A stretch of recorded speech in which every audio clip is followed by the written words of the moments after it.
Hi, folks, and welcome to another Rio and Draw conversation. This time we have a very special guest, Jamie O'Mahony, who has been traveling all over. He was a couple of days back in the UK. Now he's back in his hometown in Limerick, where he was assaulted, believe me or not, for displaying an Israeli flag, which seems to be a massive issue these days. Like we were told not to show any sort of Israeli or Jewish item in person.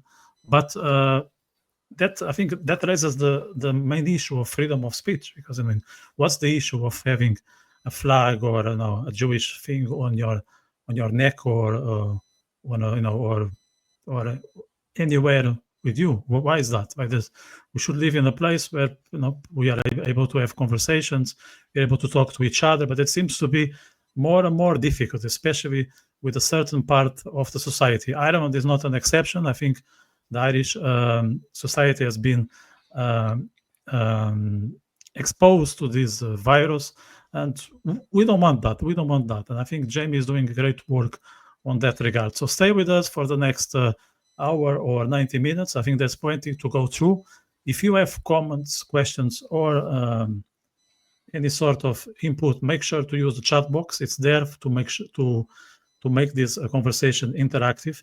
If you haven't really subscribed to our podcast, it would be great if you can, because that's how it gets distributed on the YouTube sphere. And if you would like to express your satisfaction, the best way to do it is to press the like button below. If you know someone who is into the topic and they are not familiar with what we do here on every Wednesday, make sure to share. I just want to add that this episode is sponsored by a travel device, so there is a discount below that you can use to book your holiday or your excursion.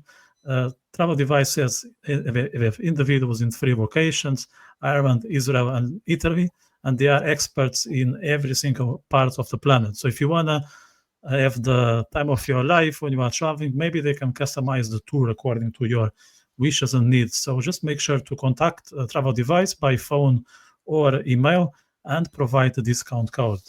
I also want to mention that we have a second sponsor who just started working with us a couple of weeks back. His name is Roy Berkowitz, and he is a fabulous designer. So he has a lot of stuff if you are passionate about Israel or just an animal lover. So make sure to check the link in the YouTube video description. There is a discount code there as well. So I invite you to visit those 2 sponsors, and I thank them for their partnership. So before I talk to Jamie, I just want to ask Marco to a couple of words from his end. Yes, certainly. Thank you, Vitor. It's going to be very interesting this evening hearing Jamie O'Mahony's perspective, because he's been in the news recently subsequent to some very serious episodes in Ireland.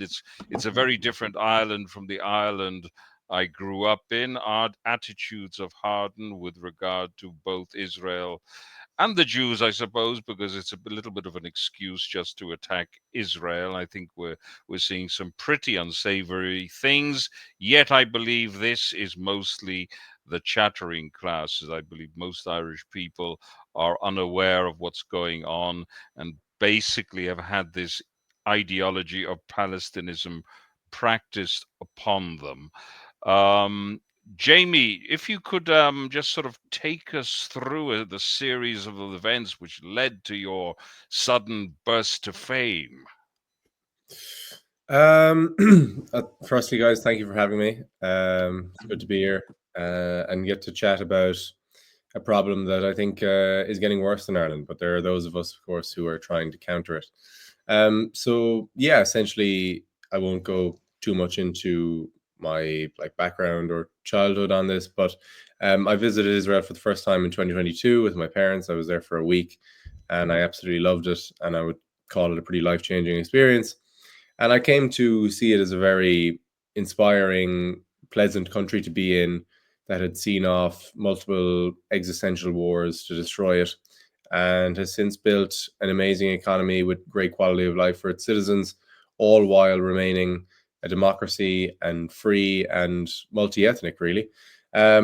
So yeah, and then unfortunately, and then since the war, since October 7th. I just thought it was one of the worst atrocities that had ever played out in my life. You know, a lot of people talk about 9/11 previously as a key moment of kind of shock at such a display of terror. And I suppose I had that kind of experience myself. I just started university at the time, and yeah, since then I've gotten involved with the Ireland-Israel Alliance. Sought to speak at a debate at my university in March of 2024. That was kind of my first real sort of semi-public appearance on this. And yeah, even I remember, I'll never forget, November 2023, I attended a debate in University College Dublin, which I saw descend into complete chaos when one man got up and started shouting that Palestinians would repeat October 7th again and again, and then cries of Allahu Akbar. And I remember I witnessed Natasha Hausdorff that night, who just displayed an incredible dignity in the face of such shouts and abuse. And it was a real kind of defining moment for me, I would say. I myself lost my cool when I saw Richard Boyd Barrett, an Irish member of Parliament, saying that he wouldn't condemn Hamas and that they were legitimately resisting oppression. And then I would have been surprised had he condemned them, to be perfectly honest, knowing the individual concerned. So he hasn't disappointed us in this respect.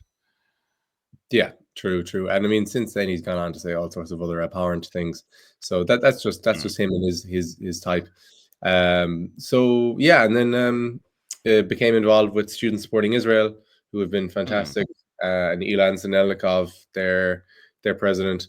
I went to Florida last December as a part of a student conference with them, and then set up my own chapter of Students Supporting Israel on my campus in March 2025, alongside some other guys. And yeah, essentially write in occasionally with my blog on the Times of Israel or the Jerusalem Post. Tried to send in letters sometimes to the Irish Times to combat their immense bias on this issue, I think. And yeah, and then of course that led us up to, I guess, last nearly 2 weeks ago now, where I went to the Ilan Pape event. Yes, indeed. So just to get an idea, what do people? I mean, I left Ireland many years ago, of course, when I was your age, more or less. What is the general view among people of your age? Can you sort of say that that there is sympathy, antipathy, or the various is it more nuanced than that? What can you tell me about your generation? There's certainly not any nuance that's allowed to be expressed. Really, you can't give any. The words Zionism and Israel have become real dirty words, I would say, unfortunately, and could never be mentioned in a positive light. And particularly among students and young people who tend to be the most radical in society anyway. I mean, I'm just glad I don't go to Trinity College Dublin, to be honest. Right.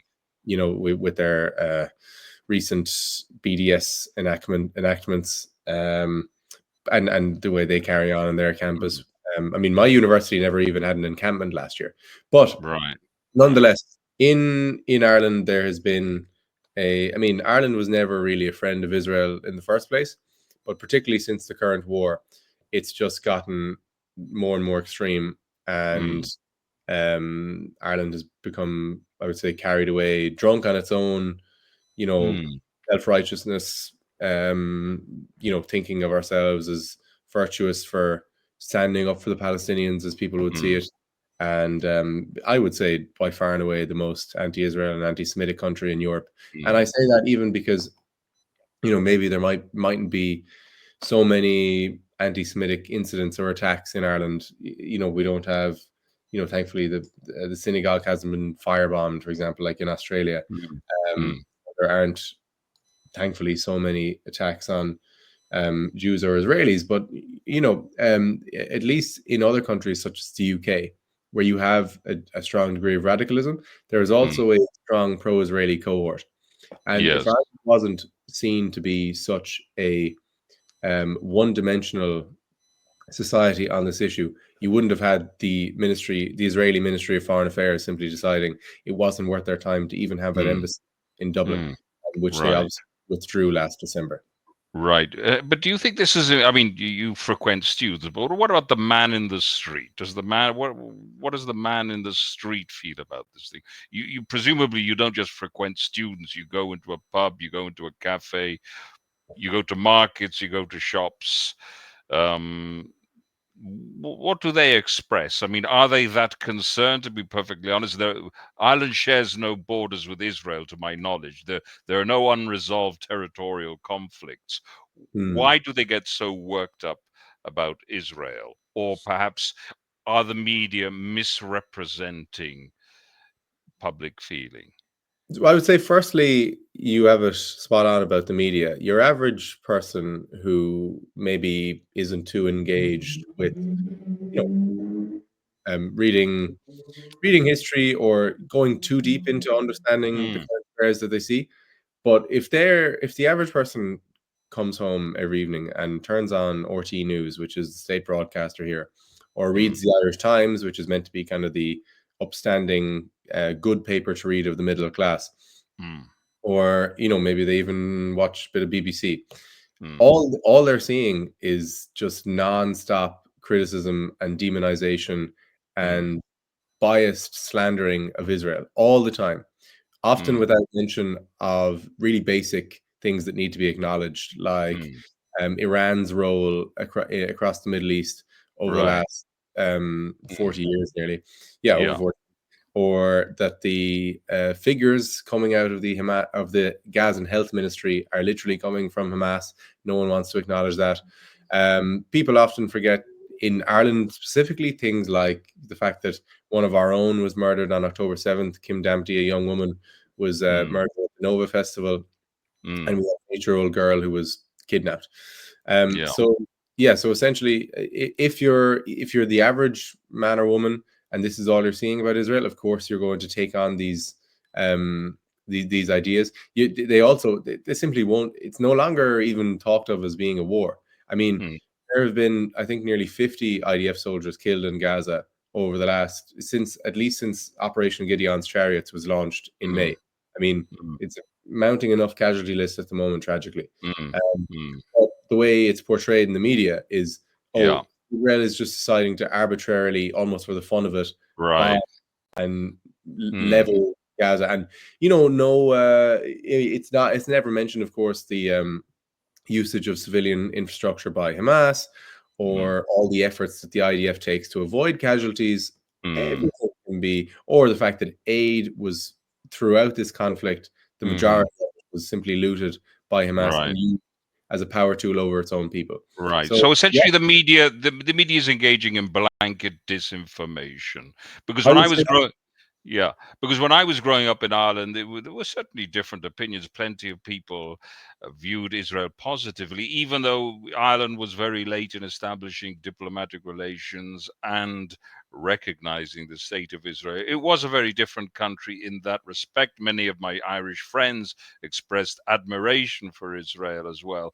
I'm sure many people probably still do, but they're afraid to commit themselves. And I can understand that in this atmosphere of hostility, livelihoods are at stake. One can effectively become excommunicated from certain sectors of society. Okay, Vitor, take it away. I want to show people what happened in Limerick. Maybe some already saw it, but it's no harm to show that there is a context here. So with your permission, I have just a quick 30 seconds here.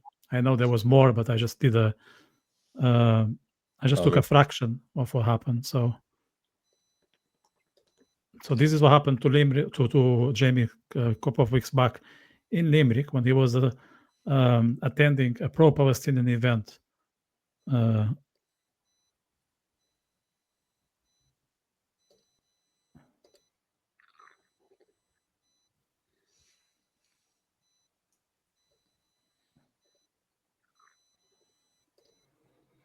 Okay.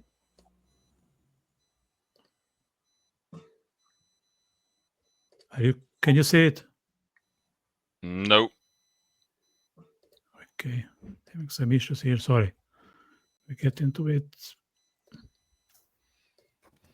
So maybe before I show it to the viewers, can you let us know like what were your motivations and intents when attending this event, which to the best of my knowledge was an event when they hosted Ilan Pape. So the event is being run by the Ireland-Palestine Solidarity Campaign. They're very large in Ireland. I mean, they have literally, if you go on their website, they're holding, maybe 8-9 events daily across the country. Whether it be minor things like holding flags on a bridge going over a motorway, or speaker events, or vigils, or etc., etc. So they're very large and they're very organized within Ireland, but they're also extremely radical. They don't believe the state should exist at all. They openly support the quote-unquote Palestinian resistance, which we all know that means the proxies of Iran, who are all EU and American prescribed terror groups. So essentially, it's often not worth even engaging with them. But for example, I'd see them on one of the streets in Limerick City on a Saturday afternoon protesting, but essentially, so as I say, I wouldn't normally bother with them. But when I saw that they were hosting Ilan Pape, who is a fairly prominent academic in his despicable field of anti-Zionism, especially coming from the fact that he is an Israeli Jew and grew up in the state, and now wants to bring about its destruction and God knows what for the 10 million citizens. So I thought, once this guy is coming to Limerick, which is my home city, I couldn't in good conscience allow him to come here and not give him a bit of a challenge. I wouldn't be able to sit with myself after that. So essentially I thought, why not go along? And I prepared a couple of points. I knew of him for years. I bought and read a book of his last year to try and understand the way people like him think. And I had a few statements / questions I wanted to say. And I came along with 2 friends to the event. We had a distinct strategy of not behaving like the other side behave when there's an event they don't like. They come along, they shout, they scream, they maybe assault people. They want to, if they can, they'll stop it ever going ahead in the first place, which they have managed to do, unfortunately, on universities quite a bit over the last 2 years nearly. Sorry, Jamie, that they managed to do with the complicity of the universities as well and the authorities. I think this needs to be emphasized. Absolutely, yeah. The universities, implicitly like the fact that, and encourage, and many academics in universities today encourage that debates are shut down. I experienced that myself when I was talking about that debate in March 2024. We were very excited to have a room booked in the university, and we were with the Debate Society, so we were really going to, put on a good show and a display of differing opinions. And we got a member of the European Parliament to come into us. And then suddenly there's a joint letter signed by, I think it was about 30 academics to the university to try and shut it down.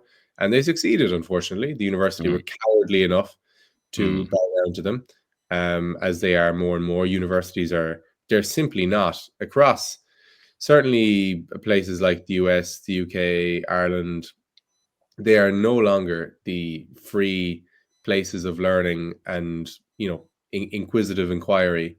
They're simply not anymore, and they should be respected a bit less, unfortunately, because of that. My own mother spent time in the Soviet Union briefly in the 1970s, and she said, you have a university in Ireland in 2025 behaving exactly like how third level institutions would in the Soviet Union.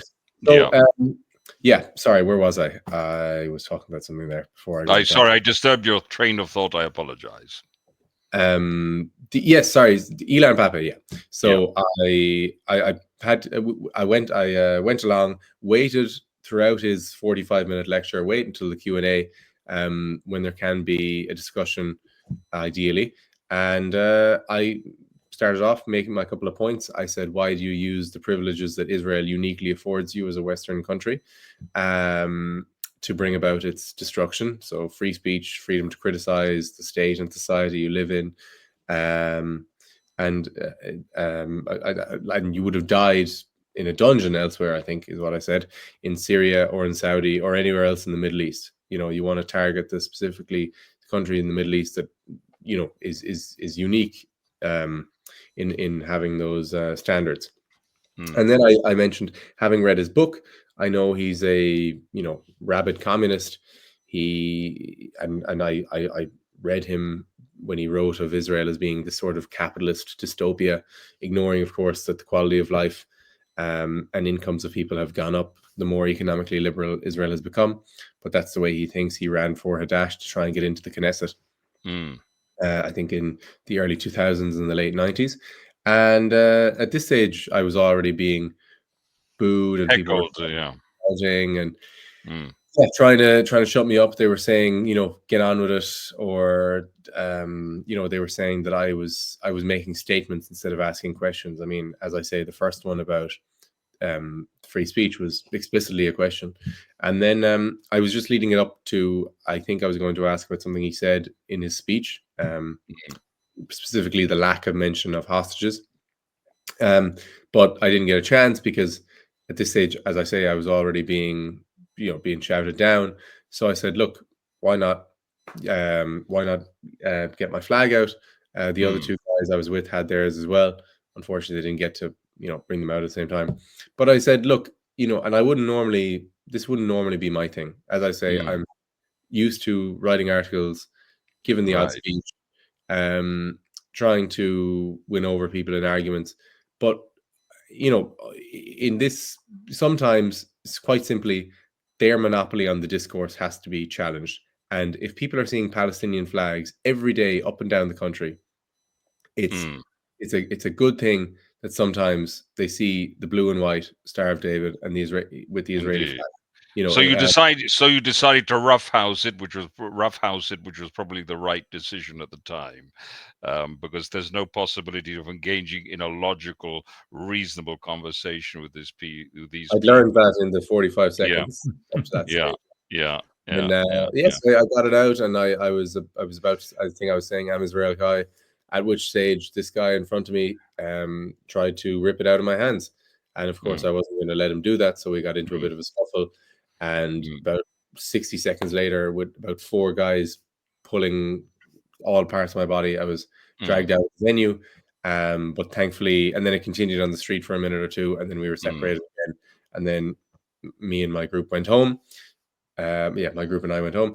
And but crucially, of course, we didn't lose the flag, and we'd gotten it on tape. And yeah, it's just gone kind of semi-viral since then, I guess.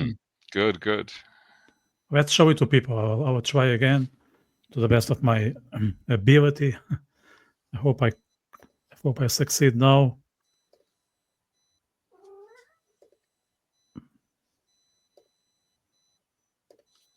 Let me know if you can see it. Yes, we can see it now. Yeah. Okay, I'm showing now the clip from SSI, from students supporting Israel. Long after we are gone. And I want to ask, who all you like, I'm a great guy. Don't you fucking do it, Jason. Don't you fucking touch me. Don't you fucking touch me. Don't you fucking touch me, sir. I know you. I do know you. I'm Jim. I'm not sure. Go on, my flag. I have free speech spear. I'm not doing anything. Don't touch me. Don't touch me. Don't touch me. Okay, I'm going to stop it here. You're a very violent man, Jamie. You're a very violent man. Yeah. Next time I'm in a pub, I'll make sure you're around just in case. Jamie, from a psychological point of view, what went through your mind in the moment that you were confronted? Like, what was the emotion? At a moment like that, I would say there's not really any, thoughts going through. It's just sheer adrenaline when someone launches themselves at you like that. The only thing I was thinking really was, don't let him get the flag. That was honestly the only thing in my mind. That's why I was holding on to it so much. And then I suppose I was shouting at him quite a bit as well. Just don't touch me. Because I was outraged that he would feel like he could, do that in broad daylight at what's meant to be a public intellectual event. But that's the way these people behave. They think violence is totally okay. They think, I mean, for example, over in the Middle East, they think that Hezbollah using houses to fire rockets from is totally justified and okay. They think that slaughtering women and children in their homes in places like Sderot or Kibbutz Kfar Aza is totally okay. And it's the same. The same applies in our part of the world. I mean, he feels that if someone dare challenge his worldview, then he's okay to attack them. It's exactly the same mindset of Mosley's thugs in the UK in the 20s and 30s. So yeah, it's how they are. Can I just ask you, were you physically hurt? No, I was okay. I had like one bruise on my knee because we ended up on the floor outside afterwards, but no, thankfully I was all right. Yeah, so I watched your interview in GB News, and one of the things that I will never forget that you knew this man. He was a family friend. This Gerard guy. He used to hang out around the house, and from my best memory, your parents have his phone number. That's shocking. That's shocking. Yeah, I mean, he taught the language class where my parents met about 25 years ago. He would have been here for dinner. I used to play with his son because we were about 9 or 10 years old. We were of the same age, or similar at least. And yeah, I mean, we wouldn't have seen him for a couple of years, but my dad might run into him in town now and then. And yeah, suddenly, now he didn't recognize me in the moment. But once we got out, by the time we'd gotten outside, I think he knew who I was. That's why, I don't know, I think it was noticeable in the clip there. That's why I'm shouting, "I know you." I know you multiple times, because I was like, "Oh my God, this is Jared Downs. We're actually doing this." And you could see it in his face. His face he's baffled because he's like, "Whoa, how does this guy know me?"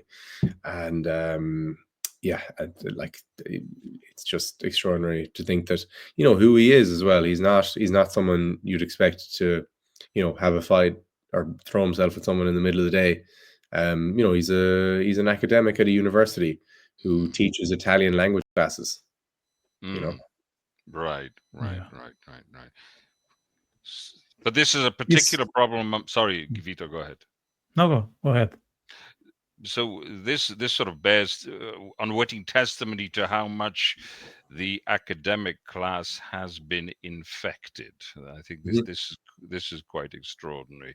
Yeah, if he'd had studied in Italy for many years, because I know for many years Italy has been dominated by certain ideas. The left has traditionally been very strong.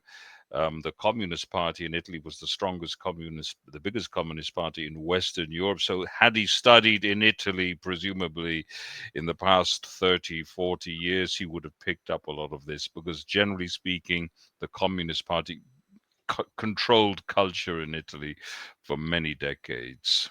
So that wouldn't surprise me. We can put the pieces together. Yeah, and also what's interesting as well, he never reached out since. He never apologized. He probably thinks he's in the right. So what can you do with people? Yeah. I just saw this comment here from a name I wouldn't dare to pronounce, given my modest knowledge of the Irish language, but maybe next time I'll be able to pronounce it correctly.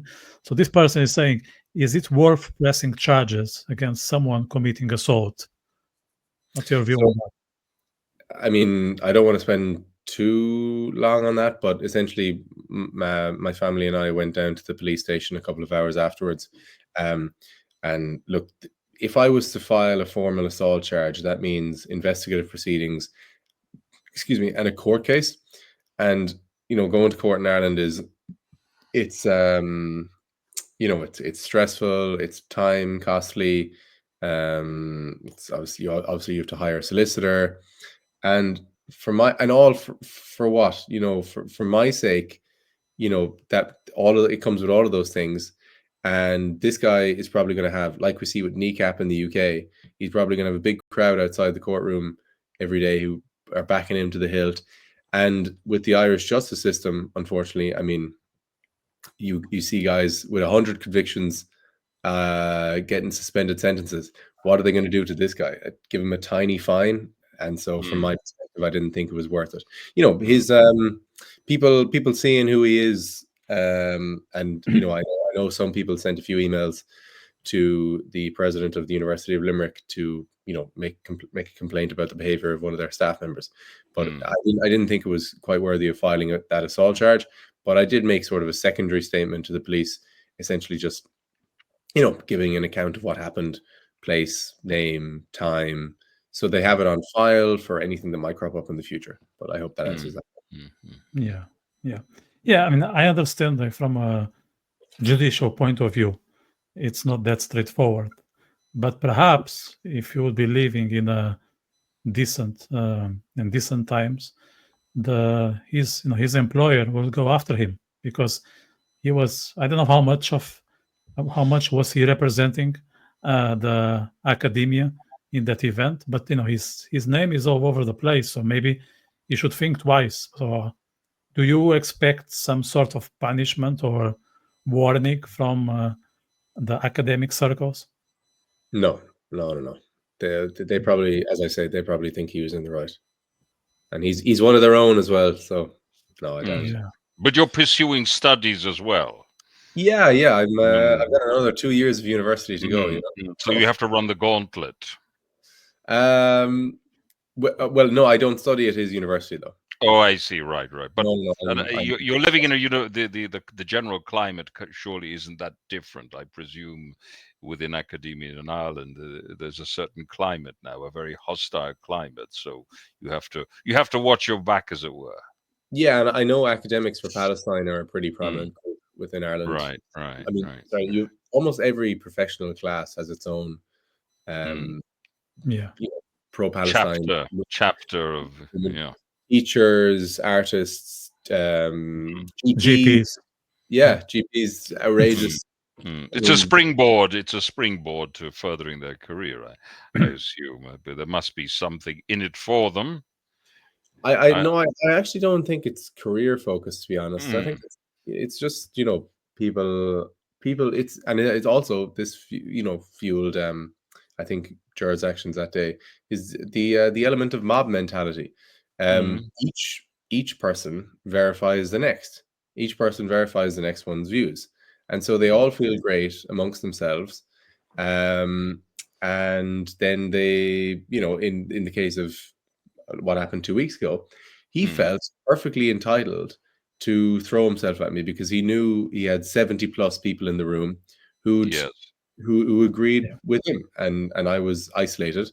And that's actually the exact same pattern that I read about in Lord of the Flies, even when I was only 13 years of age. People are they feel more entitled to act in a way they wouldn't normally as a rational individual when they know they're in a group that will boost their behavior. How did it come to the attention of GB News? I mean, the video, I suppose, and this is the thing. Like, what I found a bit amusing was, I write, a couple of articles. I'd done political campaigning last year. I was chair of my university's debate society. All of that. Right. And yet the thing I do that I'm involved in that gets the most publicity is, of course, a physical altercation. But that's the way people's minds react, especially in the age of social media. That triggers emotions. So, there were a lot of prominent people posting the video on Twitter, like a lot of people that I'd have huge admiration for. People like Graham Linehan, people like Jake Wallace-Simons, who I have one of his books upstairs, a former editor of the Jewish Chronicle. Differing kind of public figures, even Colonel Richard Kemp, who is former member of the British Armed Forces in Afghanistan. Now he reposted the GB News interview. So essentially it went kind of semi-viral, and off the back of that, I was approached by a journalist from the UK who then put me in touch with another, and then GB News came up as a possibility, and I said, sure, great. Right. So in a way, but GB News in a way attests to something that there is change happening in certain countries. You're beginning to hear certain differing opinions. A debate is opening up. Do you think there's any chance of that happening in Ireland? I hear rumblings, and I see rumblings of discontent in Ireland, especially on alternative media, put it that way. Do you think something like that can happen? Maybe Ireland is just waiting for somebody to take the initiative and launch a channel where differing opinions are heard. I mean, yeah, I mean, you touch on something that is quite prominent in Ireland, is this sort of traditionally the traditional media establishment have a series of accepted views on a whole range of issues. And if you fall outside of that Overton window, if your views, which has been shifting obviously more left and left for years, if you're, and the thing is, they admit this. It's very amusing. Hugh Linehan of the Irish Times. Now, I know we're moving off Israel here briefly, but no, that's fine. It's fine. Hugh Linehan of the Irish Times wrote about this last month, even in relation to the transgender debate. And then he essentially said in this article that the Irish media class is a small enough circle, and you have a series of accepted views, and if you fall outside of that, then you're not included. So this is where, for example, Gript Media have been making, have been garnering huge publicity over the last few years, and rightly so. They have high quality reporters who speak about issues and offer differing opinions than you will hear on any other Irish media form. And I mean, I've met and even moderated a debate with John McGurk, and he does a great weekly podcast as well that I advise anyone to listen to if they want to feel sane. And frankly, so yeah, no, I think they're definitely differing media forms, and a lot of people who feel general discontentment with the Irish establishment, both the parties in government and the opposition, because the opposition are just more left than the government.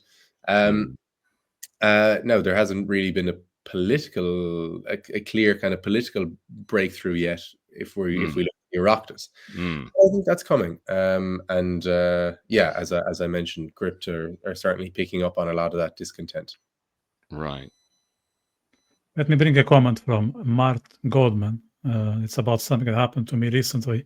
I'm not going to dig into it because I think the whole situation to me is still obscure. So Mart says it's completely unacceptable the way people are treated in Ireland because of their views. The way LOI Talk reacted to your views, Vitor, was unacceptable and highly unprofessional. Mart, thank you for your support. Let me just comment on that briefly, because as I said, I think some elements are not really clear, at least to me. Like the LOI Talk crowd, they never mentioned that they got rid of me because of my views on Israel. Okay. Now I believe that those views they were an issue, not only when they got rid of me, but from the beginning. So I think they compiled a couple of situations, including the discrepancy between my views and theirs when it comes to Israel and Gaza, to pursue a different route. I think there are also some other players that we are not really aware of, and it all worked out as an excuse for them to go one way and I go a different. So I thank you for your support. I'm not really sure what happened. I wish the best for those guys. I think they have a fabulous project. I was happy to be part of the beginning, but of course I would like at this point to be told the real reasons why they didn't count on me going forward. I want to pick on something that you just said, Jamie, the mob mentality. You mentioned this during this conversation. I think you also referred on another interview, and I think it's quite scary, this group thinking, because like I don't care much if people disagree. That's fine. They can have their own views. But when I start to realize that they all think the same crap and there's no real thought, on their views. They are just echoing what they heard on the news, what they saw on TikTok, or what the workmates or friends are saying. Then we have a serious concern, because we all know that can be the beginning of a dictatorship. Because when there is no resistance, then those big institutions can take over, and we know from history that that's not what we want to happen. Now, Ireland, as most of the native English speaking countries, you never had like a proper dictatorship, as Italy had, Portugal had, Germany had. Do you think like the fact that Ireland has lived on democracy for the last 100 years makes somehow the Irish people naive? Yeah, I mean, certainly if you look at a map of Europe from Greece up to Norway, etc., the whole continent, Ireland has had probably the most privileged, I would say, last 100 plus years. I mean, we've been a democracy consistently since 1922. We have never fought a war. State was very poor for a long time, and you had, the Catholic state was an enormous force, kind of outlandishly within the state.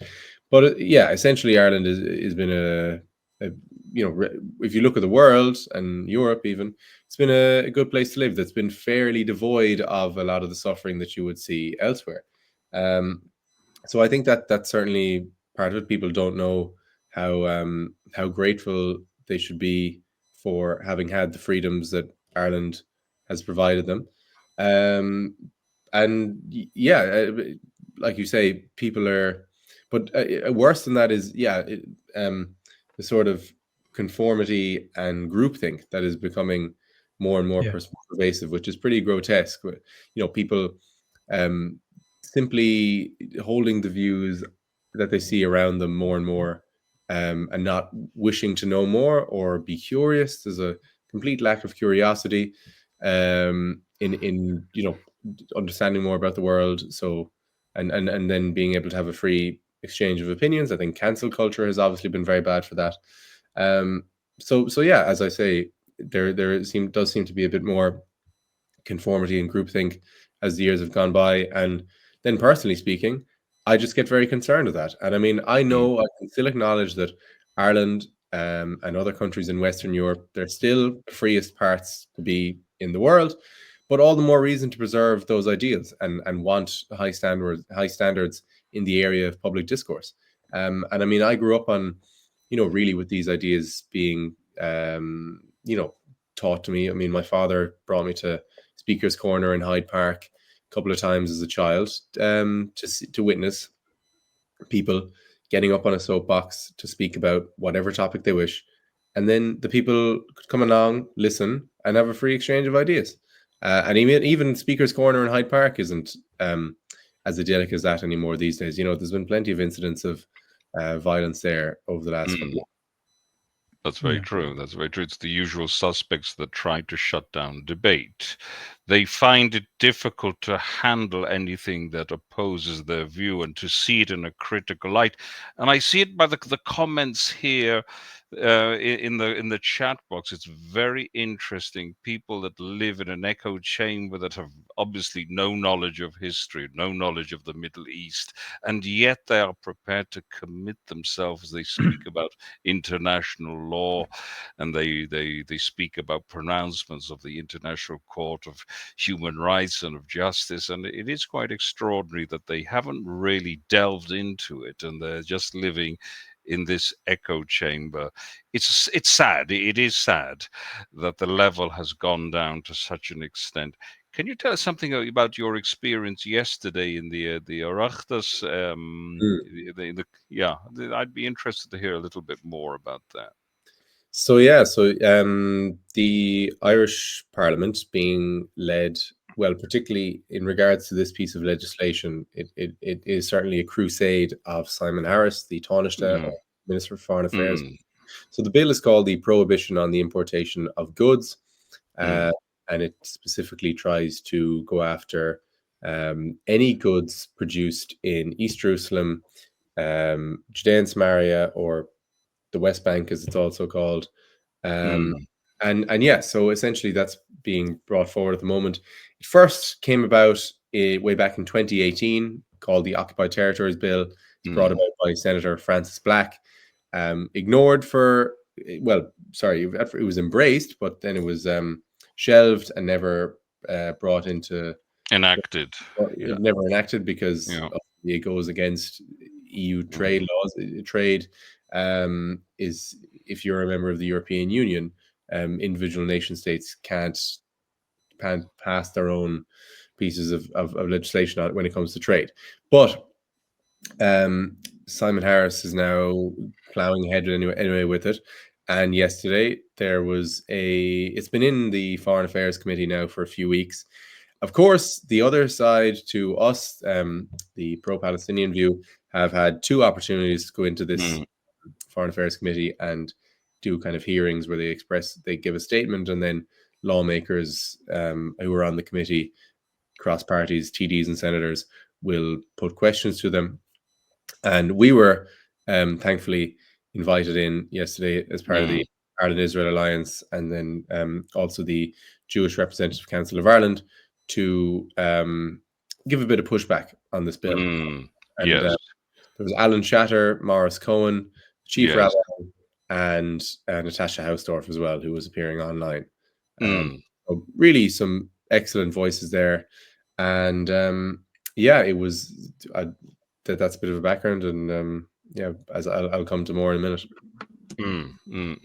Very interesting indeed. But it seems to have fallen on deaf ears, because these people are incapable of engaging with facts. And I think a lady who's making comments here, who says she's white ethnic British, as if it had anything to do with it. I'd like to address this because it's very interesting. This is indicative of what I term Palisteria, people incapable of handling facts. Now, what she says here is she's white ethnic British. I have been protesting against the Zionist-led Israel. I mean, it's basically a stream of consciousness. There's no cogent argument here. It's continued persecution of the Palestinians for 77 plus years, since she was 11 years old. So it's a little mixed up with a little bit of emotive language as well. Now, let's remind this lady, Michelle Norris, that there were no Palestinian people when the United Nations partition plan was drafted. So there was nobody was even speaking of a Palestinian people all those years ago, for one very simple reason: because they didn't exist. And people should bear in mind that there was a partition plan whereby, and it concerned another Arab state, as if there was a lack of Arab states.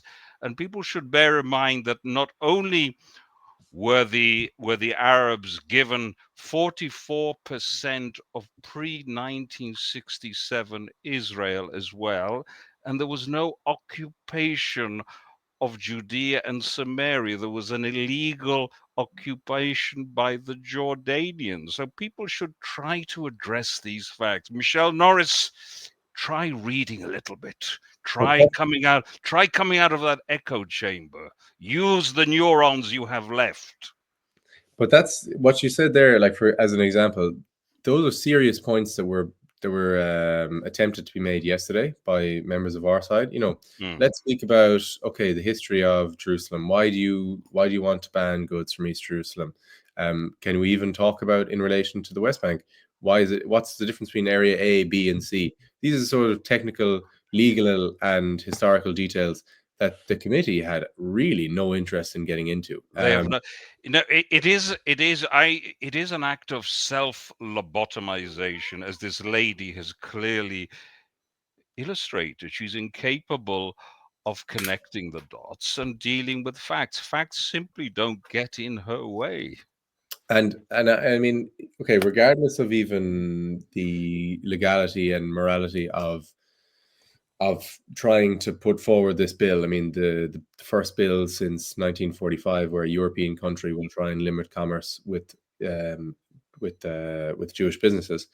From a selfish point of view, from the Irish state, shall we say, and its tax-paying citizens, number one, this would immediately bring us into conflict with the United States, because in 38, I believe, of the 50 United States, there is existing anti-BDS legislation, which means that companies who would do business with countries where there Would is be penalized, would be boycott sanctioned. legislation would be penalized.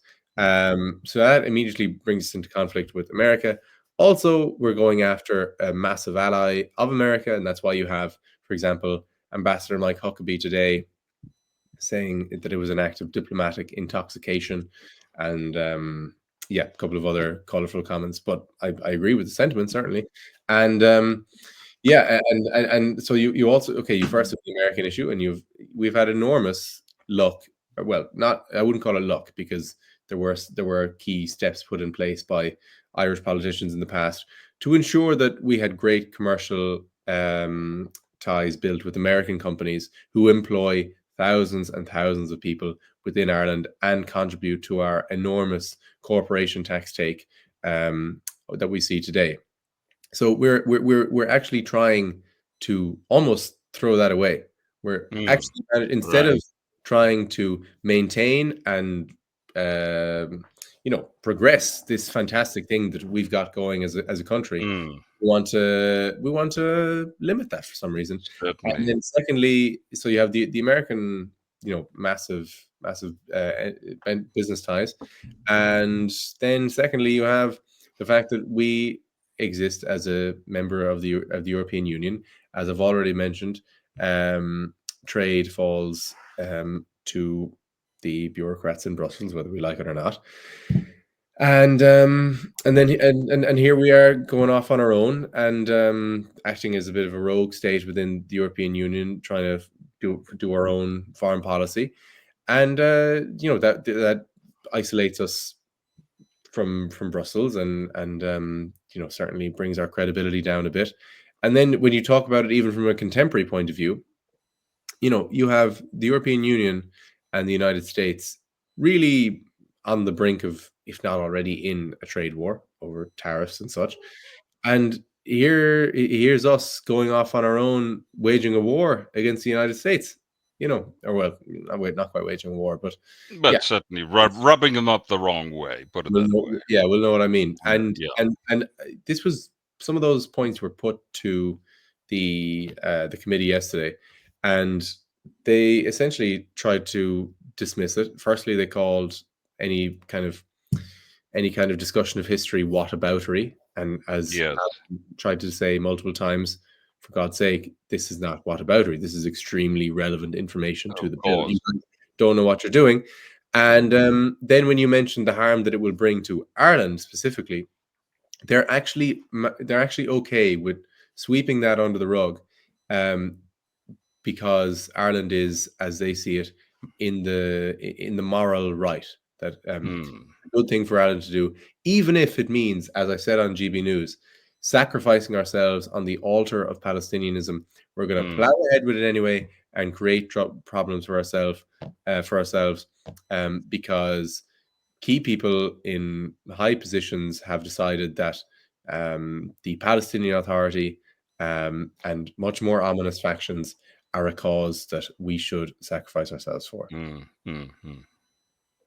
Just going back to the comments, to the echo chamber, my understanding, the issue is not only their history knowledge. There are two other subjects that for sure they don't really master. One is geography, because I doubt that these people, if I give them a globe or a physical map, if they know what a physical map is, they don't know how to locate Israel, let alone Gaza and the West Bank. And the other one is mathematics, because they are not aware that the Gaza population, despite the so-called genocide, has largely increased since. That brings the history topic, since Israel withdrew from Gaza in 2005. Is it something that it's also unknown to the students these days, Jamie? No, but they're not interested in hearing points that might change their worldview a bit. I mean, and not just students, people like David McCullough on RTE News. Only last night with Alan Chatter, bizarrely, and I really don't even hear people often trying to deny this because it's such a non-disputed fact. He actually on air tried to say that there was extremely little evidence that Hamas used civilian infrastructure for military purposes. And that they have tunnels, over 500 kilometers of tunnels throughout the Gaza Strip, where they have brought many of the hostages over the last 2 years. Yeah. So they don't want things that will challenge their own worldview, and that's something I try to do. As I say, I wouldn't have read Nilan Pape and Noam Chomsky book if I didn't want to try and come up against the other side. Indeed. Absolutely. Let me bring another comment from Mart Goldman. What are your thoughts on how the recent Superman film, which I didn't watch, so I leave this question for you guys, depicted the war being clearly anti-Semitic? I think that's what he meant. I have no idea, to be honest. I haven't watched the recent. Did any of you watch Marco? No, absolutely. No, I'm not. We need to watch it. Let's stick to things we know about. Yeah. Yeah, we'll watch it, and then maybe we can do a session on this. Well, okay, I'll go back to the youth. Okay, so I remember when I was in my 20s, we're all. I'm 42 now, so we were all against the establishment. That was the thing, just because. So if the establishment would say white, we would say black. If the establishment would say water, we would say whiskey. But it's not like that anymore. Like, it seems that the youth is very happy to be part of the establishment. Like, they would be in favor of what they are told. They wouldn't really oppose the mainstream views. We saw that, for instance, with COVID. I expected that the youth would be the first to not wear a mask and that kind of stuff. I'm not encouraging people to go against some health guidelines or anything like that, but you kind of think that the youth is the first to put to present themselves as rebels because it's in their blood. I don't know, Jamie, what you make of that.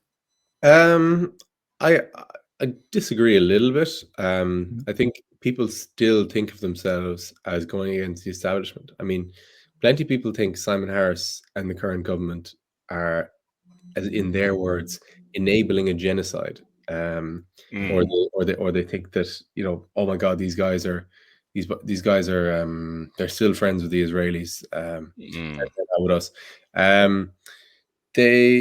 Look, I to some degree, yeah. I mean, you were right. I think when you mentioned COVID, definitely, but generally, these people, they still think they're being anti-establishment. It's just they have, I think, the wrong view of. Yeah. That's actually, you make a good point.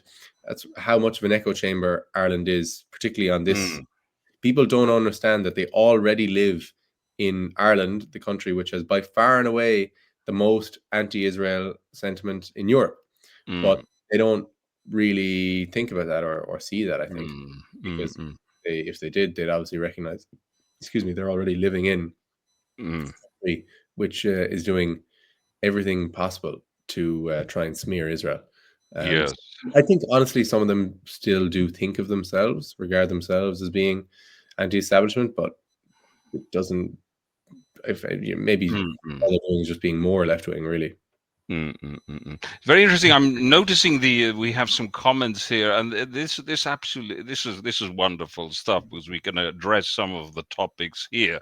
A gentleman here, Alan Shatter, is a raging Zionist, so it's clearly somebody in an altered mental state. Stop the Palestinian Holocaust, never again for anyone. Remember, now I think what we should do, and we have an opportunity to remind people of Haj Amin al-Husseini, who is the spiritual father of Palestinism. So perhaps we should encourage this gentleman to go and study a little bit of history. November 1941, he met Adolf Hitler. Yeah. Exactly, and he organized Muslim SS divisions in the ex-Yugoslavia, and he was actually planning to build a concentration camp in the Dotan Valley here in Israel. So perhaps, Francis, you can check these things, and perhaps you might learn something. Now, a fun. Go ahead. Any just small thing to add, like, luckily Rommel wasn't able to push that far eastwards, but the idea was that as soon as Rommel reached the Holy Land, you'd have Jews living there as well. Absolutely. So the one has to understand what Palestinism is. Now, the PLO, and we're repeating things, but we have to bang on about it a bit because people don't hear these things. So we acknowledge that the spiritual father of Palestinism was Hajj Amin al-Husseini, a Nazi collaborator, and this is well attested to. Unfortunately, the British refused to extradite him. So there was a bit of collusion there. He managed to get away. Now, the PLO was actually formed in 1964 before Israel reacquire Judea and Samaria after 2,000 years. So people should bear that in mind. And they should also bear in mind that in 1948, the surrounding Arab states waged a genocidal war against the Jews. So I'd like to encourage the people who are having a look to read a little bit more, study a little bit more, start asking a few more questions. If there's any book I could recommend to anyone, that essentially it almost encompasses all of the lies that have been put together by Israel for so many decades. It's Industry of Lies by Ben Dror-Meany, an Israeli journalist. It's got footnotes throughout that you can investigate. I'd advise anyone who who hears these sort of sample, tokenistic slogans that are thrown out about Israel. Trying to demonize the country. I'd advise them to read that book, or even something of a pocket book, which goes some way as well, is Alan Dershowitz's recent book as well. Certainly, he's a very fine jurist. If people want to get a historical understanding, overview, there are a couple of excellent books. One is called From Time Immemorial by Joan Peters, where she very ably dismantles the Palestinist narrative, because many people assume that there was a long-standing ancient population here in the land of Israel. In fact, most of people who have had this Palestinist identity imposed upon them, because they're also unfortunate. I have many Arab friends here in Israel who don't consider them, so they don't want to know anything about Palestinism. They have never considered themselves Palestinists, okay, let alone Palestinian. There are entire ethnic groups here. People come to the land, and I would recommend that people come here and tour the country. Visiting is the greatest education. Yeah, absolutely. That's what I want to say. Yeah. Absolutely. If people are not into books, they can pack and visit Israel. As a matter of fact, I was checking the flight tickets for Q4, and you can get the tickets from Dublin for 250, 300 dirham max, which is a bargain these days. So let's encourage people to visit Israel, see it with their own eyes. I was there in June, and to Marco's point, like, I saw Arabs selling Israeli flags. I saw Arabs selling Israel map as Israel presents, to the road, with not with this, not the way it is usually seen as a fragmented piece of territory. So if they are doing it, it's for a reason, and you should go there and talk directly to these people, with no intermediaries, with no journalists in between. Just talk to them in person. They will let you know your thoughts. Indeed. That's the best way to understand. Absolutely. Here's Michelle Norris again. This is very interesting. Look at this. Look, the collusion with nothing comes closer than the Havara Agreement. The Havara Agreement was simply to save Jews. They were basically being extorted so that they could escape from Nazi Germany. Yes, that's right. There was a Havara Agreement. There was no collusion about murdering, about a genocide against another population, Miss Norris. Get your facts right. The Zionists did everything they could to get the Jews, to save the Jews, while the British put the barriers up, put up the force field. They protected Haj Amin al-Husseini. They failed to extradite him after the war. I suggest you get your facts right. While the Jews were being blocked from escaping the Holocaust, the British authorities were allowing hundreds of thousands of Arabs to flood the land of Israel. And this is your ancient Palestinian population. Thank you for raising that point. Let me get into the free speech topic, Jamie, Marco. So I'm curious, after what happened in Limerick, Jamie, if you received in private any words of support, because I believe that most people would hesitate to do it publicly, because they can lose their jobs, they can lose their friends circle. So there are like social repercussions about expressing certain views, and for sure Israel is one of the most dangerous these days. So did you receive any sort of private encouragement from friends or relatives? An unbelievable amount. This was the extraordinary thing. I mean, I deleted Instagram because the amount of message requests and follow requests I was getting. My LinkedIn was flooded as well. Like, just my WhatsApp. People who know me personally, obviously. People were just so pleasant, offering words of support and appreciation. And I mean, I didn't, like, for example, I was cancelled, you might say, at my university back in March when I founded that pro-Israel society, SSI, and I was removed from my role as chair of the debate society. And there were a couple of articles written about that at the time, but this was a much more public, viral affair. So no, to have people, members of the Jewish community across Ireland, and also a good few people in the UK as well, reaching out to thank me for the position I was taking, and then also further afield as well, people in Australia or America, just reaching out, and that's very, very heartwarming, I have to say, and especially because I suppose I'd been actually, it's just by sheer fate. The week leading up to the Pape event, I'd actually been in Poland for 6 days on a Holocaust study trip with the Simon Wiesenthal Center. And, you're day in, day out, you're going to synagogues, concentration camps, Einsatzgruppen shooting sites, museums, etc., etc. And you're just trying to understand, more and more how does society come to this stage? How do things degrade so massively that such atrocities can be committed by your average citizen? So on the back of that, and what was a very emotional week, to then have so many hundreds of people reaching out to me, just thanking me, meant an awful lot. And I was thankful as well, because I've been trying to speak up for Israel and the Jewish people for quite a while. So to be able to get such a positive feedback on it was lovely. Indeed.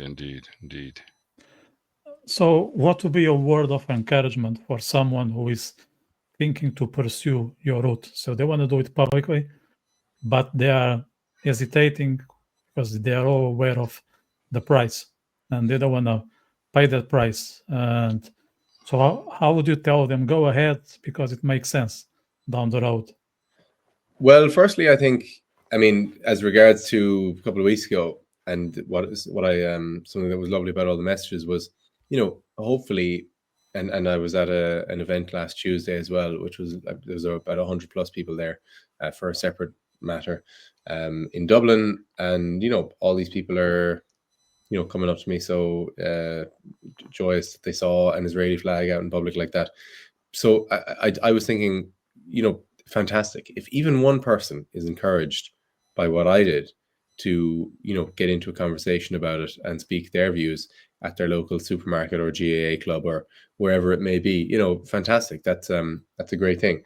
And so, I mean, look, I wouldn't advise or you know, ask, of course, that people engage so heavily as like what I've been trying to do over the past few months, you know, with, you know, writing articles or whatever. And I certainly wouldn't advise too many people to go to an IPSC event with an Israel flag just to get into a row, because oftentimes it's not worth it. For me, I wanted to go there on that day because Pape was a big name, and I had to challenge him. But honestly, for people, to encourage people to speak up for themselves a bit more, just appreciate, I guess, what the alternative is. What is the alternative? Is more and more people not engaging with an exchange of views, and bad actors believing that they have more and more of a monopoly on the discourse, so thus they can become more radical. So think about what the alternative is, and that, you know, that should give a bit of motivation to say what they believe. And secondly, I guess, just, you know, embrace your uniqueness. Each person is his own individual. Humans weren't made, I believe, to live, you know, simply like sheep, you know. So Yeah. something I try and put across. Yeah. Speaking, that reminds me of. So can I just say one thing here, Marco? Yeah, go ahead. That reminds me of Jordan Peterson's advice when it comes to speaking up your mind. I'm going to try. I will try to quote him as much as my memory allows. But he says something that, like, when you have something to say and you stay silent, you are lying. You know. So basically, his view is that if you have something to share and you don't, you are cheating yourself. And we all know that lying is not the best way to present yourself in public, because at some point you don't know what you stand for, and you're going to lose yourself. And there's nothing more concerned when it comes to personal development than not knowing who you are. Because from where do you start if you don't know who you are? You'll be lost. So I think that really resonates with that encouragement of be honest with yourself, embrace uniqueness, as you just said, and then the rest will come. The rest will come. It won't be easy. It will, you know, there will be up and downs, but down the road it will make sense. Just it's not that evident at the beginning. You brought something to mind, actually. Just obviously Jordan Peterson speaks and writes a lot about authoritarian regimes, and I myself was felt encouraged to read more as I encountered this.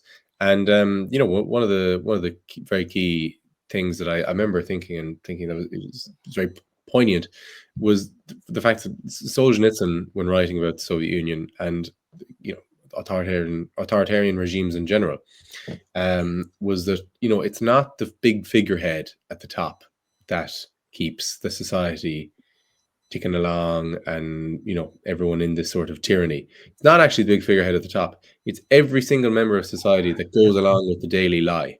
And so, of course, that's a situation that people should want to avoid. And it's why individuals should remember that they have agency. Very well spoken, and which reminds us of the great Irish philosopher Edmund Burke, and he said, all that is necessary for evil to prevail is for good people to do nothing. And indeed, Palestinism besmirches the good name of Ireland, because Irish people are well-meaning people, generous people, and they've had this blanket Palestinism practiced upon them for decades, and it's very sad. And unfortunately, what people don't realize, that Palestinism is a retrovirus which is weakening the immune system of Ireland. It is a way for jihadi Islam to expand, even when it's sugar-coated. And I don't think there's a full realization of this. All the rogues coalesce around the Palestinist flag at every demonstration. I'm sure you've noticed. anyone to like listen to or read a bit of Douglas Murray on this. I mean, the Palestinian movement, as you say, is more and more. It's simply a movement of anti-Western ideals. It's people who have absolute contempt and disregard for Quite. the greatness that the Western civilization has brought to our part of the world, and they have absolute contempt for those ideals, and they can all unite together under the Palestinian flag, unfortunately. Indeed. And I would like to actually, I'm very grateful to Michelle Norris, who is a Palestinist. And I'd like to address what she says here, because there's no relationship with reality or with history. According to immigration records, the Zionists showed preference for American and UK Jewish people, which is an absolute, to use a technical term, it is a load of unadulterated codswallop. Okay, to go back to the 1930s, the British closed the door. There was no choice anymore. The Jews had nowhere to go, Michelle Norris. The Jews had nowhere to go.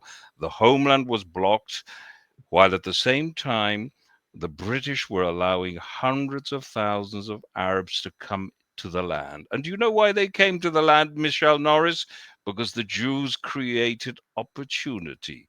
The nasty Jews, Zionists, reclaimed the land. They built factories. They innovated in agriculture. Study, listen, learn. Well, actually, a very important thing to note as well is, people, like that sort of We have comment. to be grateful to these people. They're doing us a big favor. People who make those sorts of comments, and we see it all the time, particularly in American campuses where race is a bigger issue than in Ireland. But they love to paint Israel as this white supremacist colonialist entity. And I mean, for God's sake, in the 5 years after 1948, when Israel was founded, and you had 900,000 Jewish residents of Arab countries, massive populations in places like Morocco, Iran, Absolutely. Aleppo, Absolutely. who were Tunisia, who were all then booted out. Booted out. Absolutely. And all Mizrahi Jews, to give them their proper title, and who all made their way to Israel and were absorbed and are citizens of the state today, and comprise a majority of the country. I mean, Israel is a minority, Ashkenazi nation, you might say.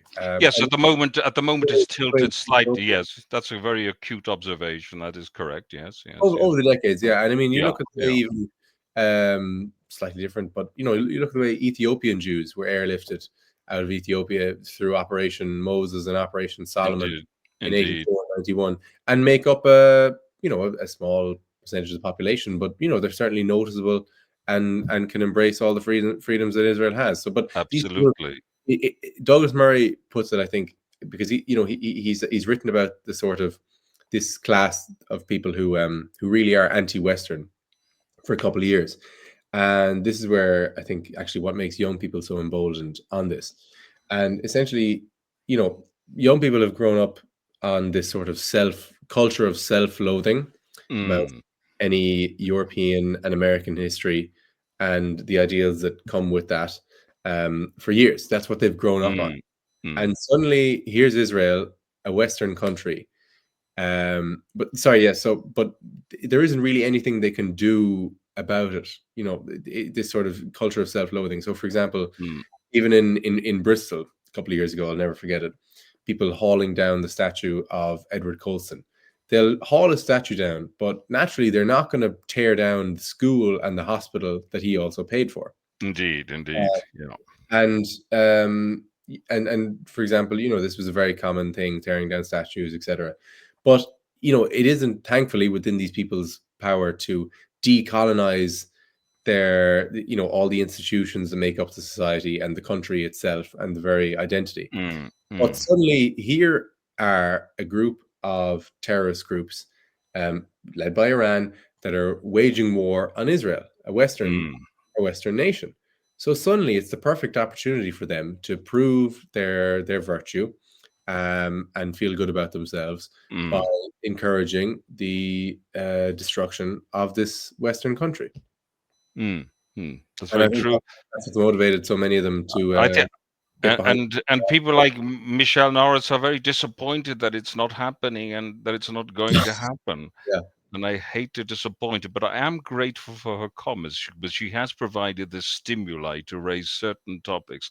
Thank you, Michelle. We are indebted to you. As we come to an end, Jamie, would you let us know where people can find students supporting Israel? What you guys do, and if someone is keen to contribute or collaborate or even join, what should they do? So, I mean, if they want to send me a message, my LinkedIn is the best place. It's just Jamie O'Mahony, like it appears here.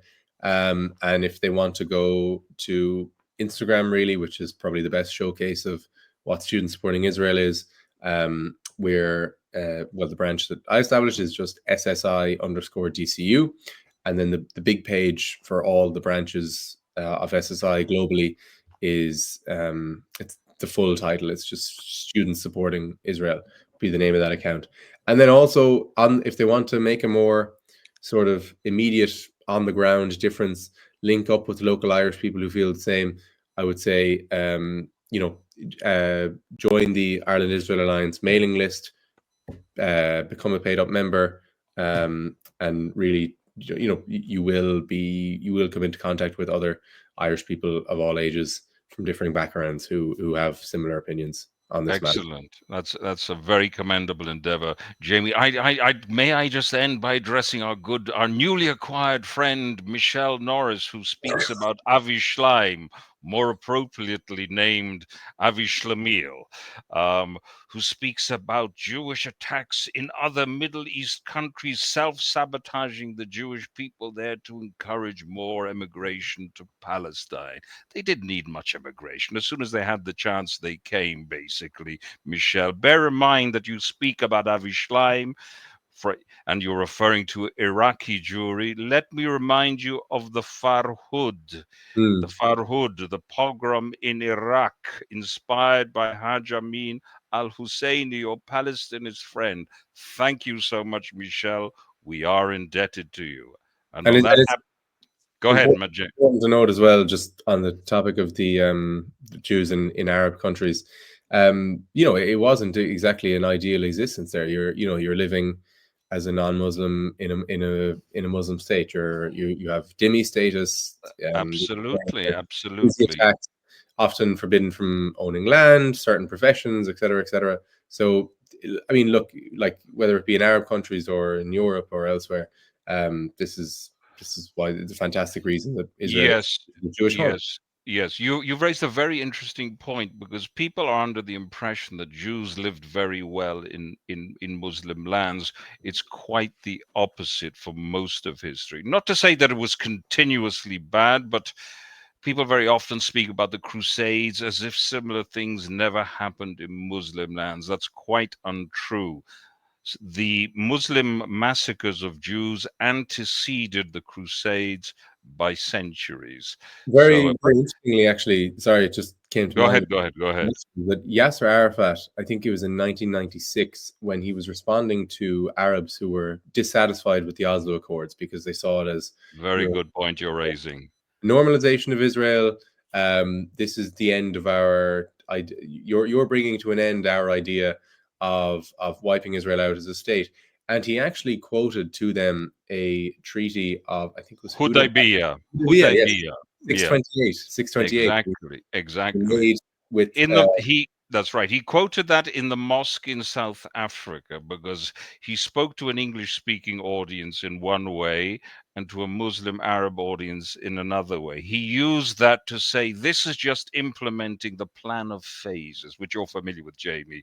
The plan of phases of the PLO, where they just take what they could in negotiations, establish bases within land that was ceded, and then come in for the kill. Plan of phases, and that's the Treaty of Hudaybiyah. Yes, thank you for raising that again. Yes. Great. Vitor. On a professional and personal level, I just want to ask, what are your prospects Hang on. Sorry, because this is. I'm really enjoying this. I have to say, the Chilcot report states that the Iraq War was illegal. Please read it. We're going off to the Iraq War. It's a slight non sequitur here, Michelle. We're talking about something else now. Go ahead, Vitor. I just want to ask Jamie prospects on a professional, personal level. So I presume you are nearly finishing your degree, and I also heard that your girlfriend broke up with you because of your geopolitical venture. So, so I've 2 years of university left. I study business. So, yeah, look, I'm unsure. I like, I mean, I like interacting with the media, but I know to be a journalist is a difficult career. I would, potentially like to work in a Department of Foreign Affairs context, or who knows? I study business also, so I might just pursue a regular job in the private sector.